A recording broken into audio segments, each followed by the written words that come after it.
Hello my dear student, welcome to my YouTube channel learn physics with Deepak sir.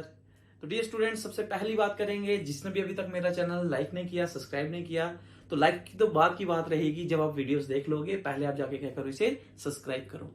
और दूसरी information, जिसने भी बहुत से स्टूडेंट हैं जो मुझे कमेंट भी करते हैं, मैसेज भी करते हैं कि सर हमें इनकी पीडीएफ अवेलेबल कहां पर मिलेगी, तो मैं एक बार जल्दी से बता देता हूं। सबसे पहले आपको क्या करना है, टेलीग्राम डाउनलोड करना है। डाउनलोड करने के बाद वहां पर सर्च करना learn physics with Deepak sir, वहां पर जाकर मुझे ज्वाइन कीजिए। और वहां पर जो भी मैं ये पढ़ा रहा हूँ सारी की सारी जो भी पीडीएफ है आपको वहां पर अवेलेबल मिलेंगी।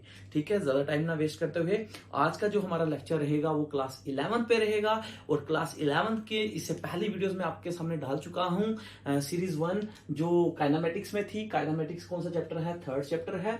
ठीक है, ये 7 मार्क्स का जेके बोर्ड में आता है। ठीक है, तो फॉर सीबीएसई स्टूडेंट्स के लिए भी ये काफी इंपॉर्टेंट है। तो इसलिए मैंने पहली बात ही बोली, ये काफी इंटरेस्टिंग टॉपिक होंगे इसमें। और ये बहुत इंपॉर्टेंट, मतलब हम कह सकते हैं कि फिजिक्स की एक बोन की बात कर सकते हैं कि अगर हमें ये आएगा तो आगे काफी चीजें हम समझ सकते हैं। आगे चैप्टर जो भी होंगे वो हम इजिली समझ पाएंगे। ठीक है, फिर हमारे पास देखो बोर्ड पे लिखा हुआ है टॉपिक फ्रेम ऑफ रेफरेंस। आज हम बात करेंगे फ्रेम ऑफ रेफरेंस। क्यों जरूरत पड़ी फ्रेम ऑफ रेफरेंस की? तो याद रखना, फ्रेम ऑफ रेफरेंस को पढ़ना इसलिए जरूरी था क्योंकि जो मोशन होता है वो एक रिलेटिव टर्म होती है। मोशन किसके साथ रिलेट करता है? फ्रेम ऑफ रेफरेंस के साथ। तो हम कह सकते हैं motion is related to the frame of reference. Motion is related to the frame of reference. मतलब ये हुआ, मोशन को अगर एक्सप्लेन करना है, मोशंस को अगर आपको समझना है, तो इससे पहले किसका पता होना चाहिए? आपको फ्रेम ऑफ रेफरेंस का पता होना चाहिए। तो मोशंस तो अब आपको सबको पता चला क्या होगा कि जब कभी भी कोई भी ऑब्जेक्ट अपनी पोजीशन को चेंज करती है with respect to the surrounding, with the passage of time, उसी को हम क्या कहते थे? मोशंस कहते थे। तो आइए हम बात करेंगे आज फ्रेम ऑफ रेफरेंस की। तो फ्रेम ऑफ रेफरेंस क्या होता है? ठीक है, इसे समझने के लिए मैं एक दो एग्जांपल्स आपको देता हूं, फिर आपको इजीली समझ आ जाएगा कि फ्रेम ऑफ रेफरेंस होता क्या बेसिकली। मान लीजिए मेरे पास कोई एक पोजीशन ए है। ठीक है, मान लीजिए एक पोजीशन ए है और एक पोजीशन मान लीजिए बी है। अब बात समझना, मैंने क्या बोला? मोशंस की पोजीशंस को बताने के लिए motion is related to frame of reference. मान लीजिए ए से बी तक का जो पाथ है, कुछ पाथ होगा, सपोज करो कोई भी। मैं किसी गाड़ी में बैठा हूं। अब ये गाड़ी मान लीजिए 4 टायरों वाली गाड़ी में बैठा हूं या 2 टायरों वाली गाड़ी में बैठा हूं। Mister Deepak Sharma is here sitting on a car. अब मैं क्या करता हूं, यहां से मुझे मान लीजिए ए से बी जाना है। बात को अच्छे से समझना, थोड़ा डिफिकल्ट कंसेप्ट है समझना, फिर भी मैं इजी वर्डिंग में समझाऊंगा। मान लीजिए मुझे ए पॉइंट से बी तक जाना है। तो अब ऐसी बात है, कुछ समय बाद मैं यहां पहुंचूंगा। तो मुझे घर वाले फोन करते हैं, भाई कहां पहुंचे हो आप? तो मैं कहता हूं मैं मिड पॉइंट पे पहुंचे हूं। कहां से? पॉइंट ए और पॉइंट बी के। तो कहने का मतलब ये हुआ, अगर मुझे ये पॉइंट ही नहीं पता होते, क्या मैं अपनी पोजीशंस को बता सकता? क्या मैं अपने मोशंस को डिस्क्राइब कर सकता? नहीं ना कर सकता था। तो कहने का मतलब ये हुआ कि इन मोशंस मतलब इस पोजीशंस को, मैंने अपनी पोजीशन को बताने के लिए मुझे इस पॉइंट की जरूरत पड़ी। और यही पॉइंट मेरे पास क्या कहलाएगा? Frame of reference. बात समझ आई? तो हम यहां से कह सकते हैं कि जो स्टार्टिंग पॉइंट होगा वही आपके पास क्या कहलाएगा? फ्रेम ऑफ रेफरेंस कहलाएगा। सपोज करो एक और एग्जांपल, मान लीजिए ये एक ट्री है। भाई ट्री सपोज करना, बोला सर वो बनाने नहीं आते, तो वाकई नहीं आते। मान लो आप आराम से दो तीन दोस्त बैठे हुए हो। तो अगर आप यहां से इस ट्री से इस ट्री तक जाना है, तो अब ऐसी बात है, मैं और मेरा फ्रेंड यहां पर है। अब यहां से जब हम क्या करते हैं, कुछ पाथ को फॉलो करते हैं, तो मान लीजिए मैं यहां पहुंचता हूं, मेरा फ्रेंड यहां पर है। तो अब ऐसी बात है, अगर मैं यहां पर पहुंचा हूं, मुझे कोई पूछेगा कितनी दूर भाई पहुंच गया है, कितना टाइम रह गया, मान लो टोटल 10 किलोमीटर है दूर। तो मान लीजिए मैं कहूंगा नियर अबाउट मैं 8 किलोमीटर ट्रैवल कर चुका हूं। क्यों ट्रैवल कर चुका हूं? क्योंकि मुझे पता है कि मैं इस पॉइंट से आया था। अब यही जो पॉइंट होगा, ये पहला पेड़ होगा, ये मेरे पास फ्रेम ऑफ रेफरेंस कहलाएगा। अगर ये नहीं पता होता कि मैं पोजीशन को एक्सप्लेन कर सकता था। Let us take some more example. मान लीजिए मैं यहां पर हूं, मैं कहीं जा रहा हूं, मेरे घर वाले पूछते हैं भाई कहां पहुंचा है। मुझे जब पता ही नहीं है ये जगह कौन सी है और ये जगह कौन सी है, मींस मुझे ये पॉइंट भी नहीं पता था और ये भी पॉइंट नहीं पता था। अगर ये दोनों मुझे पॉइंट नहीं पता थे तो मैं कैसे घर वालों को बताऊंगा मैं किस पोजीशन पे पहुंचा हूं? तो डियर स्टूडेंट्स, आप समझ पा रहे होंगे कि व्हाट आई एम सेइंग, मैं कह रहा क्या हूं कि पोजीशंस की, मतलब हम कह सकते हैं कि मोशंस की पोजीशंस को बताने के लिए हमारे पास एक स्टार्टिंग पॉइंट होता है। एक स्टार्टिंग पॉइंट होगा, उसी को हम क्या कहेंगे? फ्रेम कहेंगे, फ्रेम ऑफ रेफरेंस कहेंगे। क्या कहेंगे? फ्रेम ऑफ रेफरेंस कहेंगे। ठीक है डियर स्टूडेंट, मतलब हम सिंपल कहेंगे कि मोशंस को एक्सप्लेन करने के लिए जो एक टर्म है उसी को टर्म को हम कहते हैं फ्रेम ऑफ रेफरेंस। अब आपके माइंड में क्वेश्चन आ रहा होगा सर इसकी एग्जांपल क्या, मतलब इसकी डेफिनेशन अगर कोई एग्जाम में पूछ ले तो इसे कैसे हम बताएंगे? तो अब थोड़ा थोड़ा माइंड में आ रहा होगा आपका कि कैसे बता सकते हैं हम फ्रेम ऑफ रेफरेंस की। और भी बहुत सी एग्जांपल्स आपको लेमन लैंग्वेज में बताऊंगा इसके बाद। अभी हम पहले फिजिक्स की लैंग्वेज में बात कर लेते हैं। ठीक है, फ्रेम ऑफ रेफरेंस की, या रेफरेंस पॉइंट भी हम कहते हैं इसे। ठीक है, याद रखना रेफरेंस पॉइंट भी कहते हैं इसे। ठीक है, अब हमारे पास जो चैप्टर है ये motion in a straight line है ना। तो इसके लिए let us take some example ले लेता हूं मैं। मेरे पास एक एग्जांपल है, मान लीजिए एक नंबर लाइन है, नंबर लाइन आ गई। इसमें आपको पता है कि ये आ गया 0, यहां आ गया 1, सॉरी मैं 2 लिख दिया था, 1, यहां आ जाएगा 2, यहां आ जाएगा 3, यहां आ जाएगा 4, यहां आ जाएगा 5, यहां पर आ जाएगा -1, यहां आ जाएगा -2, यहां आ जाएगा -3, यहां आ जाएगा -4 and then -5 up to so on. Suppose करो मैं यहां पर हूं, बात को समझना अच्छे से। सपोज करो मैं यहां पर हूं, मैं मार्कर ले लेता हूं, मैं सपोज करो यहां पर हूं, कुछ समय बाद मैं पहुंच जाता हूं इस पोजीशन पे, ये पोजीशन मान लो ए। कुछ समय बाद मैं पहुंच जाता हूं पोजीशन बी पे, कुछ समय बाद पोजीशन पहुंच जाता हूं सी पे। तो मुझे मान लो 5 मिनट के बाद मेरे घर वाले पूछते हैं कि भाई आप कहां पर हो। मेरा घर मान लो किसी ओरिजिन ओ पे है, मतलब 0 पॉइंट मेरे पास क्या हो गया? Starting point. तो इसी स्टार्टिंग पॉइंट को हम क्या कहते हैं? ओरिजिन भी कहते हैं, जहां से मैं चलना स्टार्ट करने लगा। अब मान लीजिए अगर मुझे ये नहीं पता होता तो मुझे पता चलता ए कितनी दूरी पे है, मान लो ये 1 किलोमीटर दूरी पे है, बी किस पोजीशन पे है, 2 किलोमीटर की दूरी पे है। किलोमीटर या सेंटीमीटर, मतलब हम फ्रेम ऑफ रेफरेंस की अगर हम बात करते हैं, इसको हम मेजर कर सकते हैं, मीटर्स में भी कर सकते हैं, सेंटीमीटर में मैं बाद में बताता हूं आपको। मतलब ये क्लियर हो गया ना कि अगर हमें 0 नहीं पता होता तो हम अपनी पोजीशन, जब हम ए पे पहुंचे थे, हम नहीं बता सकते थे हम कितने किलोमीटर चले या कितने सेंटीमीटर चले। मान लो मैं कहता हूं 1 सेंटीमीटर मूव कर दिया मैंने। अब मान लीजिए जब मैं पोजीशन 2 पे पहुंचा तो उस समय मेरे पास टोटल डिस्टेंस कितना ट्रेवल हो गया? 2 सेंटीमीटर। जब कोई पोजीशन सी पे पहुंचा होगा तो विच मीन्स मेरे पास कितना सेंटीमीटर आ गया होगा? 3 सेंटीमीटर। तो यहां से हमने क्या किया, इस फ्रेम ऑफ रेफरेंस से हमने क्या कर दिए, किसी भी बॉडी की डिफरेंट पोजीशंस को हमने क्या कर दिया? कैलकुलेट कर दिया। तो हम ये कह सकते हैं कि जो स्टार्टिंग पॉइंट है ऑब्जेक्ट्स का, स्टार्टिंग पॉइंट को ही हम क्या कहते हैं? फ्रेम ऑफ रेफरेंस भी कहते हैं, उसे हम क्या कह सकते हैं? ओरिजिन भी कह सकते हैं। तो यहां से मैंने क्या बोल दिया आपको, कंसीडर किया कोई एक बॉडी कहां चल रही है? एक स्ट्रेट लाइन, क्योंकि हमारे टॉपिक ही कहता है motion in a straight line. Suppose करो किसी नंबर सिस्टम में, नंबर लाइन पे एक बॉडी 0 पॉइंट से चल रही है, तो 0 पॉइंट मेरा क्या कहलाएगा? ओरिजिन कहलाएगा। और इसी ओरिजिन को हम क्या कहेंगे? फ्रेम ऑफ रेफरेंस कहते हैं। इसी ओ की, मतलब इसी 0 की वजह से हमने अपनी पोजीशंस को कैलकुलेट कर दिया। तो वही मैंने अभी आपको कहा था, फ्रेम ऑफ रेफरेंस क्या होता है? एक मोशंस को बता देता है कि भाई ये 1 किलोमीटर दूर पे गया, 2 किलोमीटर दूरी पे गया, 3 किलोमीटर दूरी पे गया।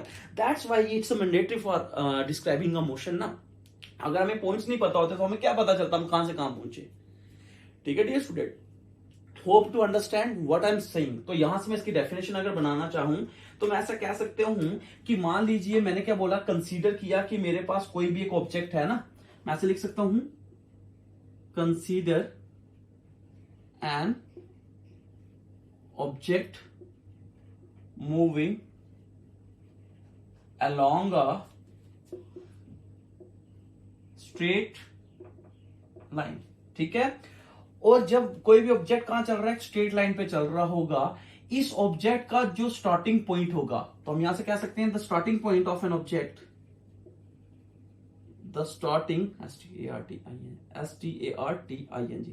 देख ले भाई, कोई गलती वगैरह हुई तो देख लेना, स्पेलिंग में mistake. The starting point of an object is called as what? इसी को हम क्या कहते हैं? origin is called as origin is taken as, इसको हम क्या लेते हैं? taken as frame of और रेफरेंस क्या लेते हैं, फ्रेम ऑफ रेफरेंस किस लिए लेते हैं, फॉर द मेजरमेंट, है ना, मेजरमेंट करते हैं for the measurement, for the measurement of all position of an object, all position of an object. तो डियर स्टूडेंट देखो, एक कहानी लिखने से पहले मैंने आपको ये चीजें समझाई। मान लीजिए एक पॉइंट लिया, एक पॉइंट और दूसरे पॉइंट, मान लीजिए मैंने एक पॉइंट से दूसरे पॉइंट पे गया, तो विच मींस अगर मुझे पहला पॉइंट नहीं पता होता तो दूसरे पॉइंट्स का सवाल ही नहीं पैदा हो सकता था, कितनी दूर से चला और मैं कहां पहुंचा। तो जो स्टार्टिंग पॉइंट किसी भी ऑब्जेक्ट का होगा, अब हमेशा हमें याद रखना है वो ओरिजिन होता है, उसी को हम क्या कहते हैं, व्हाट, उसी को हम कहते हैं फ्रेम ऑफ रेफरेंस भी कहते हैं। तो यहां पर देखो मैंने एग्जांपल, इसकी डेफिनेशन आप ऐसे दे सकते हो, इसकी डेफिनेशन अगर आपको एग्जाम में आती है तो आप लिख सकते हो, कंसीडर कोई भी ऑब्जेक्ट मूव करता है स्ट्रेट लाइन पे, जो भी स्टार्टिंग पॉइंट होगा किसी भी ऑब्जेक्ट का, उसे हम क्या नाम लेंगे, ओरिजिन, और उसी को हम कहते हैं फ्रेम ऑफ रेफरेंस। और इसी पॉइंट्स के थ्रू हमने क्या किया, किसी भी ऑब्जेक्ट, कोई भी मान कंसीडर कोई भी ऑब्जेक्ट ले लिया मैंने, उस ऑब्जेक्ट को हम क्या कर सकते हैं, उसकी पोजीशंस को डिफरेंट डिफरेंट लोकेशंस में बता सकते थे। अगर हमें 0 नहीं पता होता, हमें क्या पता चलता है 1 2 3 क्या चीज है ना। तो ये आपके पास होप कि आपको समझ आया होगा मैं कहने की कोशिश क्या कर रहा हूं, फ्रेम ऑफ रेफरेंस होता क्या है। अब मान लीजिए ये देखो, जो भी आपके फ्रेम ऑफ रेफरेंस होगा, अगर आप उसके राइट हैंड साइड चलते हो, फ्रेम ऑफ रेफरेंस के राइट हैंड साइड मूव करेगी कोई भी बॉडी, तो हमेशा याद रखना वो आपको हमेशा क्या लेना है, पॉजिटिव लेना है। ये चीजें याद रखना, आगे यूज होंगी, ठीक है। और मान लीजिए अगर कोई भी ऑब्जेक्ट क्या करता है, लेफ्ट हैंड मूव करता है, कहां पे मूव करेगा, लेफ्ट हैंड साइड मूव करेगा, तो हमेशा टेकन एज आप क्या लोगे, नेगेटिव। कोई भी अगर बॉडी कहां पर मूव करती है, राइट हैंड साइड, तो वो टेकन एज पॉजिटिव। अगर लेफ्ट हैंड साइड मूव करती है तो वो टेकन एज नेगेटिव, ठीक है। उसके बाद अगर हम बात करें, इसको हम किस में मेजर कर सकते थे, मेजर्ड इन मीटर में भी कर सकते हो और सेंटीमीटर में भी कर सकते हो। तो डियर स्टूडेंट्स, होप कि आपको समझ आया होगा कि फ्रेम ऑफ रेफरेंस क्या होता है। देखो फ्रेम ऑफ रेफरेंस की और एक मैं एग्जांपल देता हूं। सपोज करो मैं अपने फ्रेंड के घर जाता हूं, सपोज करो मेरे को अपने फ्रेंड के घर जाना है, तो मुझे क्या होगा कि मेरे को फ्रेंड का एग्जैक्ट घर पता नहीं है, तो मेरा फ्रेंड क्या कहेगा, भाई आप, मैं अपने फ्रेंड को बुलाता हूँ, सपोज करो वो मेरे को कहता है कि भाई दीपक सर आपका मुझे घर तो पता ही नहीं है, मैं आपके घर कैसे आऊंगा। तो मैं क्या करता हूं कि उसे मैं एक टारगेट पॉइंट दे देता हूं कि यहां पहुंचू आप, तो विच मीन जब वो वहां पर पहुंचेगा वहां से वो मेरे घर आ पाएगा ना। मतलब मैं उसको कहता हूं, मान लो मेरा बैंक, जो मेरा घर है वो बैंक के पास है, तो जब वो बैंक पे पहुंचेगा तो उस मतलब पॉइंट पे जब पहुंचेगा तो मुझे फोन करेगा, हाँ भाई मैं इधर पहुंच गया हूं, सर मैं इधर पहुंच गया हूं। जब वो वहां पर पहुंचेगा तो वहां से मैं उसको अपना घर बता पाऊंगा ना। तो विच मीन्स वो जो बैंक होगा वो रेफरेंस पॉइंट होगा उसका, वहां से वो डिफरेंट डिफरेंट लोकेशंस पे क्या पता पहले कहीं और चले जाए, बोले सर मैं ईस्ट की तरफ से गया था आप बैंक से, तो अब मुझे मिले नहीं, तो मैं उसको बोलता हूँ भाई मैं नॉर्थ साइड में रहता हूँ, तो विच मीन्स बैंक से वो नॉर्थ की तरफ आएगा, तो वो बैंक उसका क्या कहलाएगा, रेफरेंस पॉइंट कहलाएगा। डियर स्टूडेंट, होप कि आपको समझ आ रहा होगा कि मैं बोलने की कोशिश क्या कर रहा हूं। तो ये था आपके पास फ्रेम ऑफ रेफरेंस की बात, what do you mean by frame of reference. और फ्रेम ऑफ रेफरेंस को अलग अलग पॉइंट्स भी डिस्कस करते हो। सबसे एग्जांपल है जो सबसे इजीएस्ट फ्रेम ऑफ रेफरेंस है, जिसे कार्टेशियन कोऑर्डिनेट सिस्टम कहते हैं, जिसमें एक्स वाई जेड तीनों कोऑर्डिनेट्स आते हैं, ठीक है, जो मैंने लास्ट लेक्चर्स पे आपको बताया भी था, ठीक है। ऐसे और भी होते हैं, स्फेरिकली भी होते हैं, सिलेंड्रिकली भी होते हैं, तो वो आपको पढ़ने की जरूरत नहीं है। तो ये होप कि आपको समझ आ रहा होगा कि मैं क्या कह रहा हूं फ्रेम ऑफ रेफरेंस के बारे में, what do you mean by frame of reference, other thing else. अब हम बात करेंगे किसकी बात करोगे भाई, अब हम बात करेंगे डिस्टेंस डिस्प्लेसमेंट, ठीक है। आप बोलोगे सर हम तो ये पढ़ चुके हैं, कौन सी क्लास में पढ़ चुके हैं, क्लास 9th में पढ़ चुके हैं। तो आप पढ़ चुके हो तो अच्छी बात है, आपको समझ आ गई होगी। ये तो पढ़ा नहीं था ना आपने, पढ़ा होगा, रटा मारा होगा, भूल गया होगा इस समय तक। सर कल खाना क्या खाया था आज वो नहीं याद रहेगा, तो वो तो 9th में पढ़ा था, ठीक है। तो इसीलिए आज हम बात करेंगे डिस्टेंस एंड डिस्प्लेसमेंट,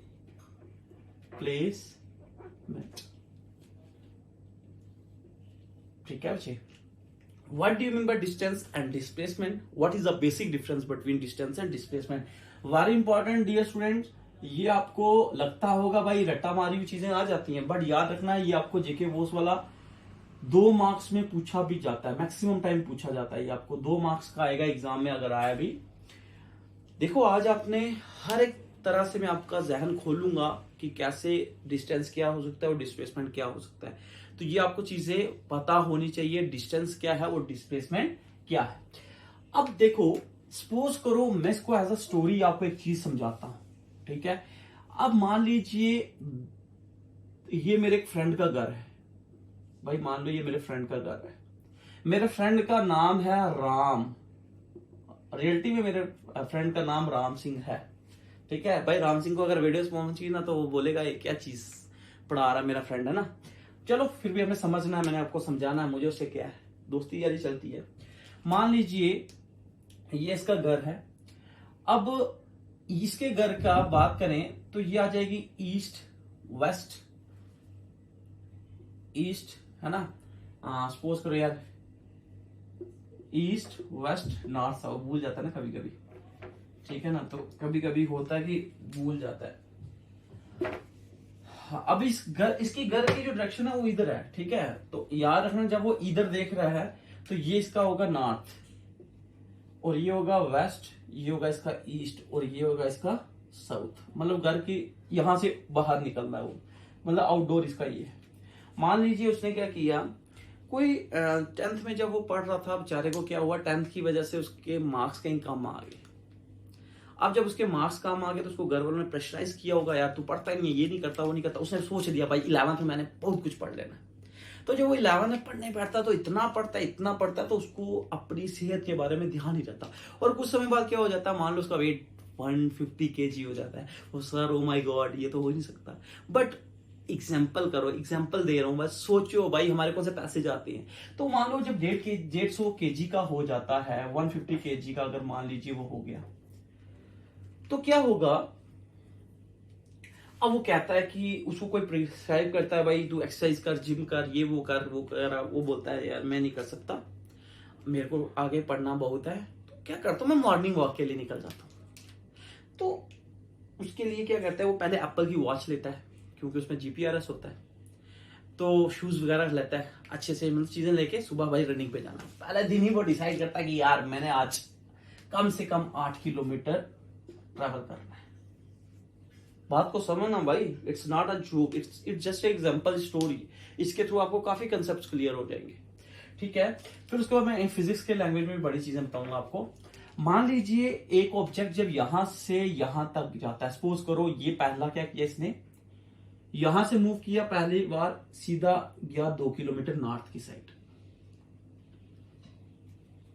अब जब ये 2 किलो नॉर्थ की तरफ गया तो फिर 2 किलोमीटर कहां पे जाता है ये, सपोज करो 2 किलोमीटर ये आ गया ईस्ट की साइड।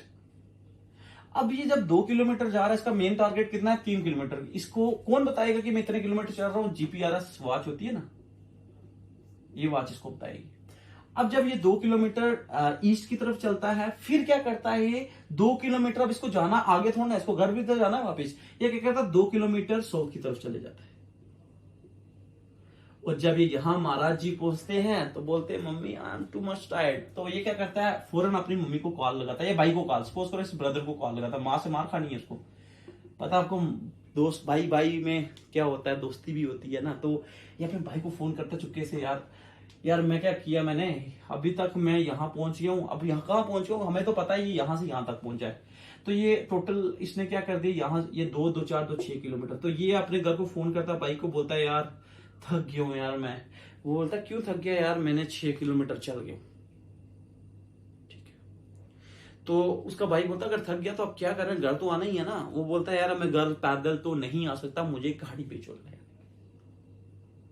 तो उसने जो 6 किलोमीटर चला, मीन्स उसने क्या किया कि एक कुछ एक्चुअल लेंथ को क्या कर दिया, ट्रेवल कर दिया। मैं टोटल डिस्टेंस की अगर हम बात करेंगे तो एक हम कह सकते हैं कि एक्चुअल लेंथ, ठीक है। एक्चुअल लेंथ उसने कुछ मतलब कुछ डिस्टेंस ट्रेवल किया, हम ऐसे कह सकते हैं डिस्टेंस कुछ क्या कर दिया उसने ट्रेवल्ड किया। बात को समझना, कुछ पाथ उसने ऐसे, मैंने पाथ ट्रेवल, मान लो पाथ लिख देते हैं, डिस्टेंस बाद में बात करेंगे। पाथ को कुछ उसने क्या कर दिया ट्रेवल। वो कितने किलोमीटर ट्रेवल कर गया, 6 किलोमीटर जो पाथ था उसने वो ट्रेवल कर दिया। उसका कितना आता है 2 किलोमीटर। अब जब इसका भाई कहता है कि भाई 2 किलोमीटर तू गाड़ी बेच, अब उसका भाई 2 किलोमीटर गाड़ी तो भेजेगा, अब वो क्या पता वो इस साइड में बेच सकता है, नॉर्थ की साइड 2 किलोमीटर भेजेगा, तो यहां पर तो है ही नहीं वो। तो इसके लिए बोलता भाई, उसको पूछता है भाई मैं कहां पर भेजूं, तो कहां पर है, मैं घर से 2 किलोमीटर दूर हूं।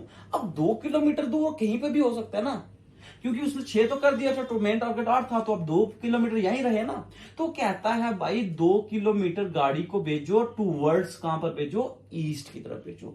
तो मीन्स 2 किलोमीटर पाथ जो उसका रह गया था, बोलता है कहां पर भेजो, टूवर्ड ईस्ट भेजो। तो यहां से क्या पता चलता है हमें कि कोई भी अगर बॉडी क्या करेगी, एक्चुअल पाथ ट्रैवल करती है, कोई भी बॉडी कोई भी पाथ क्या करेगी, ट्रैवल तो करेगी। इसने भी 6 किलोमीटर पाथ ट्रैवल किया, ये हमारे पास क्या कहलाएगा, डिस्टेंस। और जब कभी भी उसने कहा, देखो 2 किलोमीटर, उसने कहा कि 2 किलोमीटर पाथ तो ट्रैवल करना ही करना था ना उसने, बट उसने बोल दिया टूवर्ड्स कहां पर आओ, ईस्ट की साइड आओ। तो विच मीन्स 2 किलोमीटर पाथ तो था ही था, डिस्टेंस तो था ही था ना, साथ में उसने क्या बोल दिया, ईस्ट बोल दिया, विच मीन्स डायरेक्शंस बोल दी ना। तो ये मेरे पास क्या कहलाएगी, डिस्प्लेसमेंट कहलाएगी। तो विच मीन्स हम ये कह सकते हैं कि जो एक्चुअल पाथ फॉलो करेगी, कोई भी एक्चुअल पाथ ट्रैवल करेगी कोई भी body, that is called as distance. और अगर हमारे पास कोई भी बॉडी का डिस्टेंस, मतलब मैग्नीट्यूड तो 6 किलोमीटर क्या हो गया, मैग्नीट्यूड हो गया, मैग्नीट्यूड तो होगा, उसके साथ अगर डायरेक्शन भी हो जाती है तो वो मेरे पास क्या कहलाएगी, डिस्प्लेसमेंट कहलाएगी। Hope you understand what I am saying. तो यहां से आप कह सकते हो कि जो एक्चुअल पाथ कभी भी कोई भी बॉडी ट्रैवल करेगी, मतलब it is the length of the actual path travel by a body is called as distance. और द शॉर्टेस्ट अगर हम कह सकते हैं, अब मैं देखो फिजिक्स की लैंग्वेज में बताता हूं आपको कि ये देखो कहानी, होपफुली स्टोरी आपको समझ आई होगी, ठीक है, थोड़ा अच्छा भी लगा होगा आपको। अब हम फिजिक्स की लैंग्वेज में बात करते हैं क्या कहता है। अब आपको समझ आ जाना चाहिए भाई कैसे ये स्केलर होगी या वेक्टर होगी। तो अब देखो जिसके साथ डायरेक्शन लग जाती है, तो अब ऐसी बात है, पहले लेक्चर में मैंने आपको बताया था वो कौन सी क्वांटिटी होती है, वेक्टर क्वांटिटी होती है, और जिसके साथ नहीं होता वो कौन सी होती है, स्केलर क्वांटिटी होती है। तो यहां से अगर हम डिस्टेंस की बात करें तो हम यहां से कह सकते हैं कि इट इज द एक्चुअल, है ना, या कह सकते हैं इट इज द लेंथ, ये एक ऐसी लेंथ होगी, it is the length of the actual what path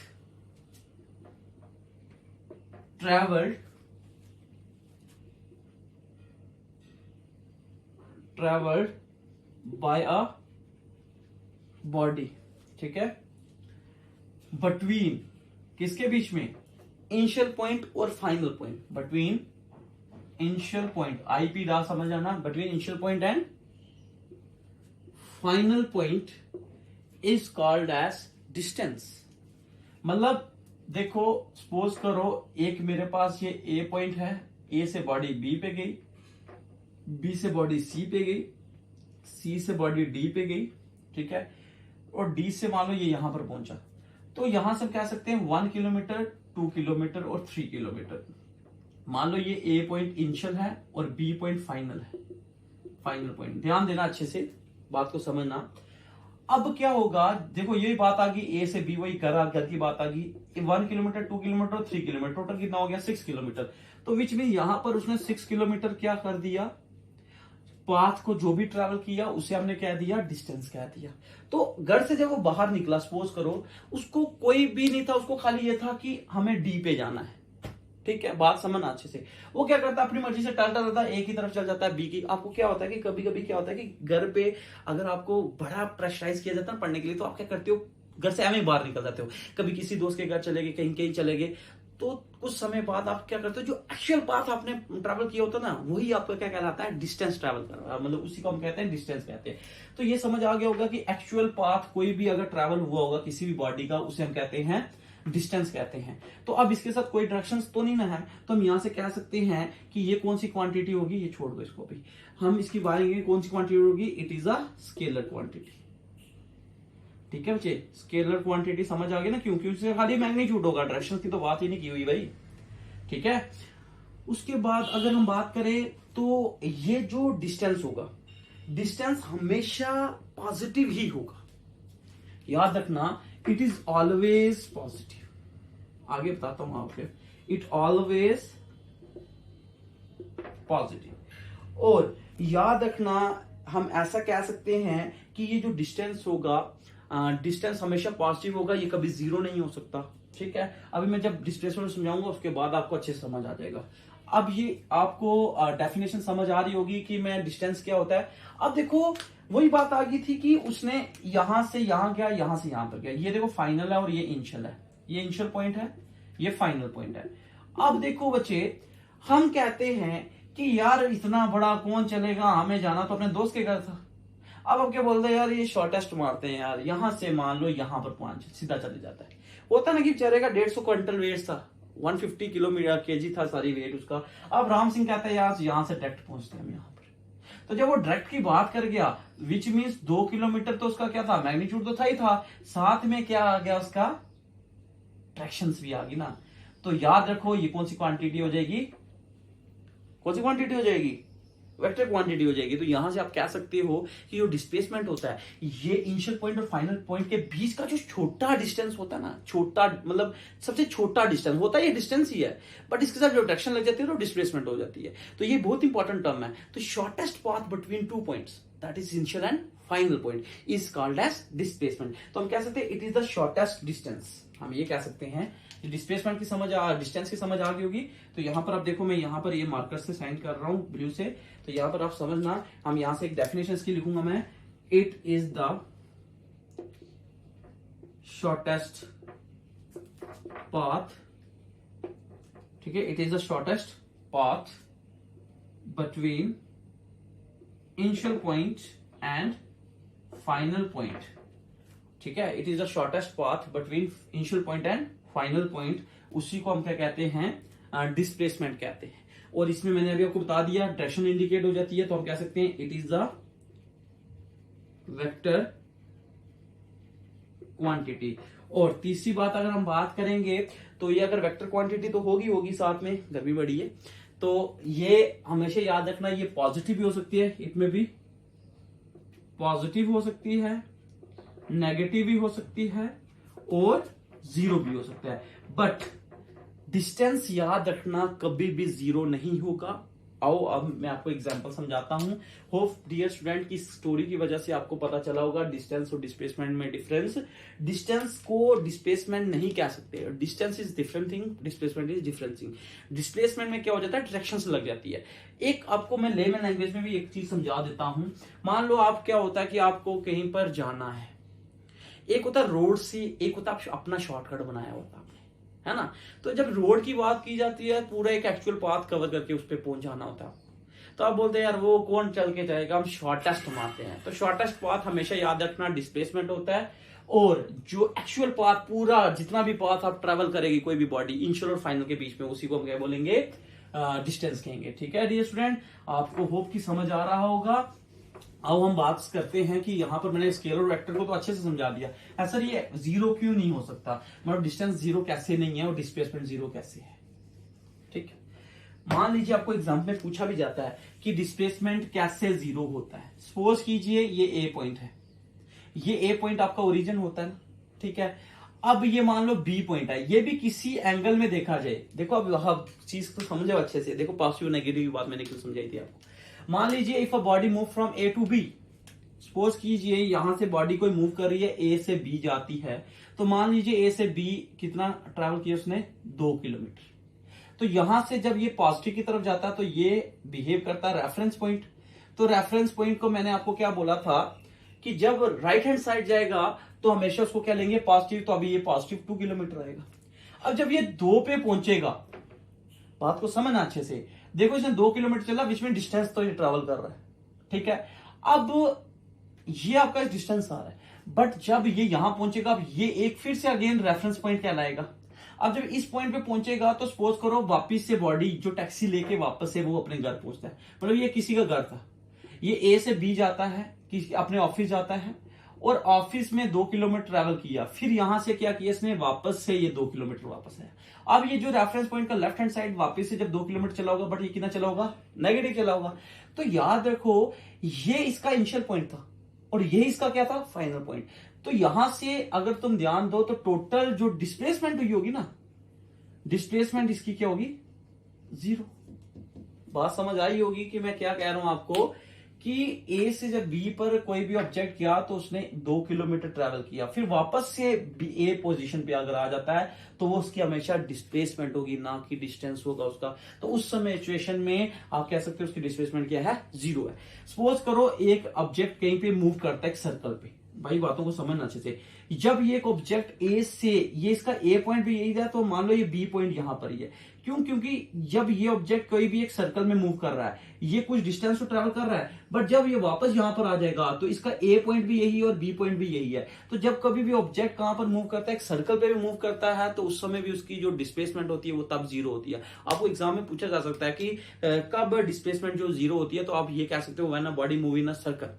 जब कभी भी कोई भी ऑब्जेक्ट बॉडी क्या करेगी, मूव करेगी एक सर्कल पे, तो उसका डिस्प्लेसमेंट हमेशा क्या होगा, 0 होगा। और अगर आप कह सकते हैं, एक और example, if a body move from A to B and come back to A, तो उस समय भी उसका डिस्प्लेसमेंट क्या होगा, 0 होगा। तो डिस्टेंस तो आपको पता चल गया होगा, it is always positive, it doesn't be 0, ठीक है। और दूसरी बात, it is a scalar quantity distance, vector कौन सी होती है, सॉरी डिस्प्लेसमेंट वेक्टर क्वांटिटी होती है। कैसे वेक्टर होती है, ये सारी चीजें मैं आपको डिस्कस कर चुका हूं आपके साथ। तो डियर स्टूडेंट, होप कि आपको मेरा लेक्चर समझ आया होगा, थोड़ा बोरिंग भी हुआ होगा, पर क्या पता हुआ या नहीं हुआ, ये आप पे डिपेंड करता है। और अगर ये वीडियो आपको अच्छी लगती है तो प्लीज इसे लाइक भी करना, सब्सक्राइब भी करना और शेयर भी करना, ठीक है। और इसके बाद जो हम वीडियोस मैं नेक्स्ट टॉपिक पे बनाऊंगा, वो हम पढ़ेंगे uniform motion, non uniform motion, speed, velocity, acceleration, ठीक है। Thank you and have a nice day.